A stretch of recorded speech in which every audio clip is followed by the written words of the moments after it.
Very quick video. I'm not going to waste much of your time. Don't worry about it. Smokepurrp. No one cares. I do because recent developments I find very hilarious. I'm just going to do a brief overview of his career and then we're going to get into the stuff I find really funny.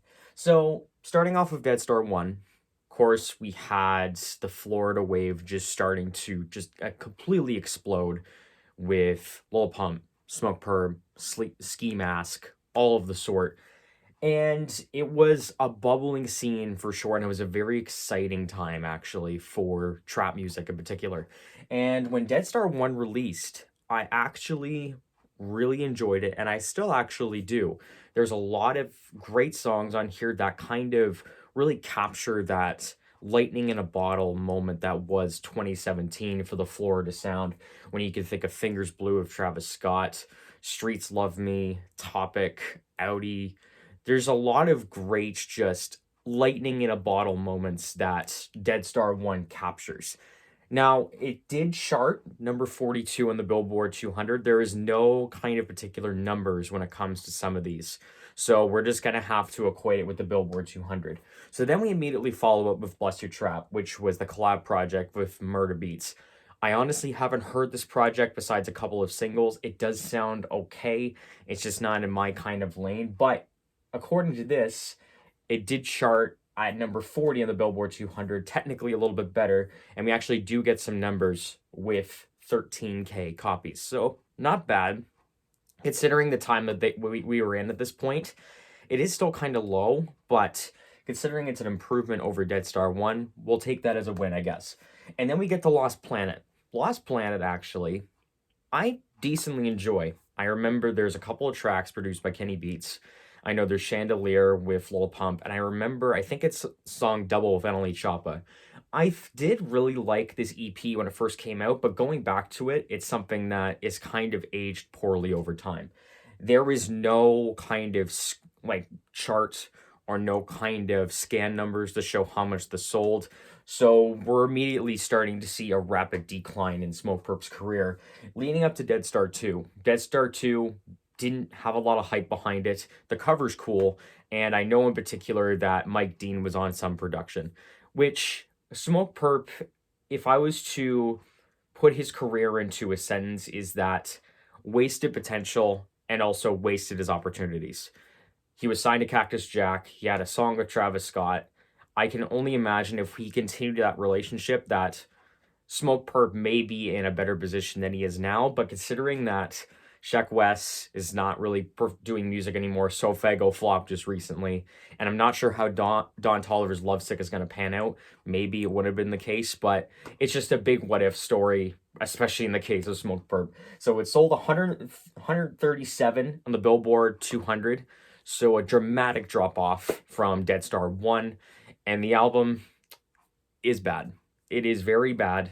It is very inconsistent. It is playing a lot of copycat. I can hear a lot of DaBaby at the time. I can hear a lot of different rappers at the time. Just he was trying to not find a particular sound that was working so well from a Dead Star 1. He was just more playing catch up and also playing copycat with other popular artists. That is basically the rundown of Dead Star 2. And then we jump to Florida Jit. So the Billboard, it's not applicable, mostly because this sold quadruple or quintuple cardboard. It sold 5K. And the album had Ronnie J on production, which, if you consider that Dead Star 1 had a lot of Ronnie J production, and Ronnie J was pretty pivotal when it comes to the Florida sound, you would think that this would go a lot better than it did, but it didn't. There's a couple of songs on there, more particularly the ones that have features. You could think of Tide Pen with Jack Harlow. You can think of Denzel Curry with, what's the song called? You know it's bad when I can't even remember. I'm Him. I think it's I'm Him, it's called. And What I Please on Dead Star 2 is great. But the problem with Florida Jit is that every song sounded the same. Every production loop, it mostly was playing into, or mostly was the fault of Ronnie J, but then Smokepurpp wouldn't do anything different with it. So Ronnie J picked a sample, picked a fun little loop, just put it on repeat, put a nice hard drum beat on it, and that's all you get across this whole album. It's just repeat, rinse and repeat, cycle all over again, and there was nothing to it. And I also remember that Smokepurrp was clowning on the 5K sales, saying that either they weren't true or all this kind of stuff. And I also remember this was the time where he was posting a "should I post new music" with a little graph that said 20% yes and 80% no. So the fall of Smokepurrp was definitely into effect. There was also the Instagram posts of him performing to an audience that was the equivalent of a high school bathroom of 12 people. So no one knows probably what this EP is. This is Psycho Legally Sane. This has a track with what's his name again? This has a track, basically the guy who did Blueberry Fago. I can't remember his name right now, but it did not sell well. And there's only one song that I actually liked on it. I can't even remember at this point. Honestly, Smokepurrp has gotten to this point where I'm not going to care about who he's collabed with or any kind of stuff like this. But according to Reddit, which is the most accurate site possible, it's the only thing I could go off of because it gave me 800 copies. Smokepurrp sold 800 copies. And reportedly, according to this Reddit post, it was posted, but then someone took it down. What a fall that's been. And I know Smokepurrp was doing singles. I see he's doing a lot of EDM features now, and apparently he charges a lot for his features, so I don't know why you're paying for a Smokepurrp feature in 2022 or 2023, but I guess someone has to make their money and someone has to make their wave off of something. So that brings us to a couple weeks ago, or technically to today. Anti was released. Do you know what this is? No, you shouldn't. It's a small little 3-pack of songs that was released on February 5th, 2023. Now, skill scan numbers, nowhere. There is nothing to be found. And the reason why I made this video is because February 12th, 2023, do you know what date that was? Do you remember a particular sporting event that happened on this certain day? Well, if you want me to write it down in a little bit of an acronym, SB, that's the Super Bowl. And you know who was performing at the Super Bowl? It's Rihanna. Rihanna, after not releasing music for forever, still hasn't released music besides the singles and also the Wakanda Forever soundtrack. She finally decided to come out for a live performance that was pretty great. I must admit, being able to carry an entire performance by yourself while pregnant, basically doing all these stunts, all these dances, it's quite impressive. I don't know why people are hating on it so much.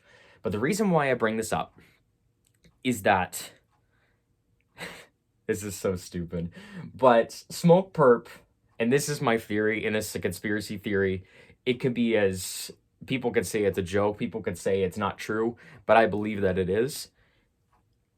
This 3-pack is called Anti, and it was released on February 5th of 2023, just a couple days before the Super Bowl performance with Rihanna. I believe that Smokepurrp titled his 3-pack on Anti so that people will mistakenly click onto his 3-pack called Anti instead of clicking on Rihanna's amazing 2017 album or whatever year is released, Anti. So basically what Smokepurrp has done is, it's like those rip-off movie companies that try to follow the coattails of Disney movies. So if you think of the movie Up, you have a sequel called What's Up that's released around the same time and trying to capitalize on poor grandmas trying to buy DVDs for their 8-year-olds, annoying little kids or whatever, so that way they get the movie that they want. That's the equivalent of it. This is in music form. So basically, this is a ripoff trying to ride the coattails of something much more successful. And I'm surprised that no one is talking about this. And I'm surprised this hasn't been memed enough, because I find this absolutely hilarious that Smokepurrp has went from being one of the pioneers of the Florida sound to basically making copycat albums and EPs in name alone just to capitalize on a particular event or a particular person.